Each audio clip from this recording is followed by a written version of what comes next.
this is one video I can't believe I'm making, but, since WWE 2K is coming out, I thought, who is really the king of wrestling video games? And, well, the answer is probably going to shock everybody. Hello, folks. Welcome back to another episode of the History of Professional Wrestling. I am your host, Joe Monroe. Today, as you've seen, we're not talking about a territory. We're not talking about an individual. We're not even talking about a title. Today, we're talking about video games. You're probably asking yourself, Joe, why are we talking about video games? This is a history of professional wrestling, right? Yes, it is. And throughout the years, wrestling video games have been a big part of professional wrestling fandom. Stop and think about this for a second. From the arcade style to, what we have today with WWE 2K. You can basically create your own universe. I mean, literally, you can. But one question arises. Who is the true king of wrestling video games? And that's what we're going to talk about and look at. And based on the research, one company stood out above all else, and that was THQ. So today we're going to take a look and see why they may be considered the king of wrestling video games. But before we get into that, I got to give a special shout out to Books, Brews, and Barbecue. This place is amazing. If you're in Somerset, Kentucky, and you love comic books, you love a good craft beer, or you like great barbecue, this is the place you need to visit. There's the graphic. Tell them the Joe Monroe Show sent you. Let's go ahead. Let's get on with the video. Now, to understand THQ's rise, we got to look at how wrestling video games was before. In the early 90s, wrestling video games were primarily arcade-style button mashers, like something like Street Fighter. Examples: WWF WrestleFest and WWF Royal Rumble. The games were fun, don't get me wrong, but it was very limited.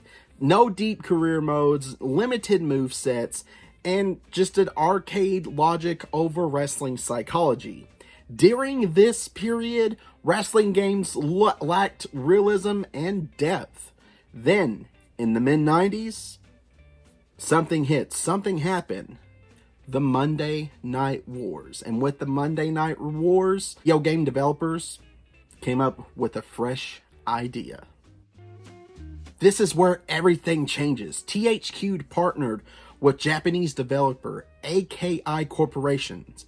Together, they made video games such as WCW NWO World Tour, WCW NWO Revenge, WrestleMania 2000, and No Mercy, which 3 out of 4 of those are considered the greatest games of all time.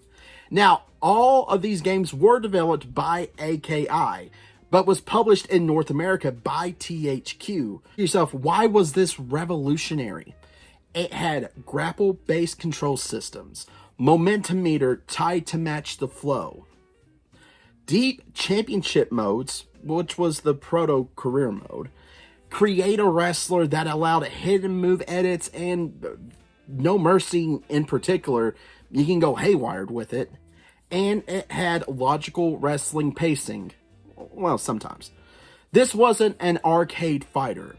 This felt like professional wrestling. And historically speaking, No Mercy is still considered one of the greatest video games, if not the greatest video game of all time. But there's nuance. THQ published it, AKI built it. Did mention that they did the WCW games, mainly WCW versus the World, WCW World Tour, WCW Nitro, and WCW NWO Revenge. Now, as WCW collapsed around the 2000s, WWF purchased the assets for THQ to start developing their games. And the landscape shifted as well as it did during the Monday Night Wars. THQ retained the license for WWF, but the development shifted. Ukes, or Yikes, however you say it, became the developer. Key releases: WWE SmackDown, SmackDown 2, SmackDown Here Comes the Pain, And again, this was developed by another Ukes, but was published under the THQ banner. Now, when the WWE had its name change, of course, so did the video games.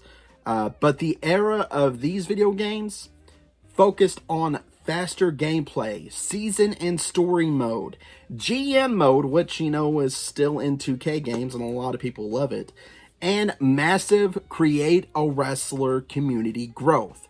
This era sold millions of copies annually, and by the mid-2000s, THQ effectively monopolized the WWE gaming console. Also, a very honorable mention, you know, the SmackDown vs. Raw series, that's something I grew up on, and I know if you had a PlayStation or an Xbox, you definitely played those games. So keep in mind, THQ was the ones that developed that. Also, shameless plug, WWE All-Stars, they also did that as well.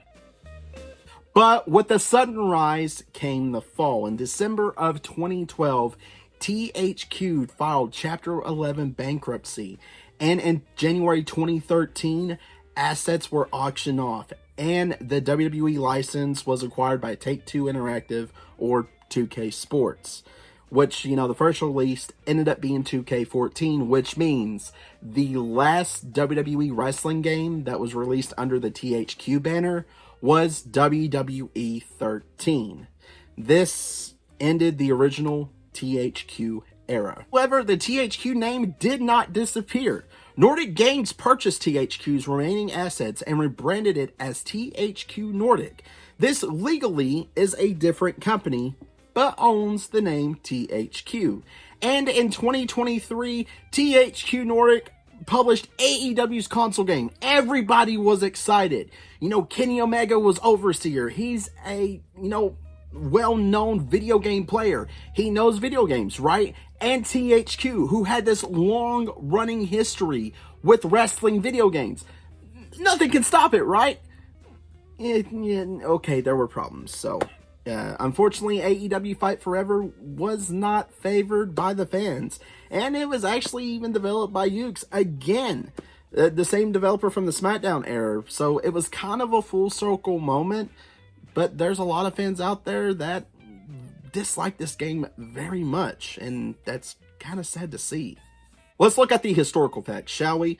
Did THQ dominate the wrestling gaming industry? Absolutely 100% yes. Did they publish some of the greatest wrestling video games of all time?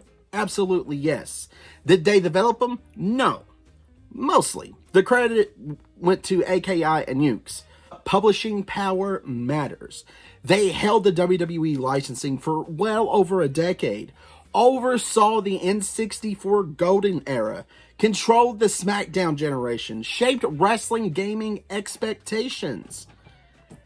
Few companies have ever held that much influence over one genre in the video game industry. So, are they the kings of wrestling video games? From 97 to 2013? Absolutely. There's no stopping them. And historically speaking, this is no offense to 2K, but come on. If you don't believe me, let's take a look at the board, shall we? As you can see right here, this is just a list of all the video games that THQ did from 97 till 2013. And it blows my mind. I believe, if I counted correctly, 36 titles that they release under 2 companies in professional wrestling. So without a shadow of doubt in my mind, THQ is the uncrowned king of professional wrestling video games.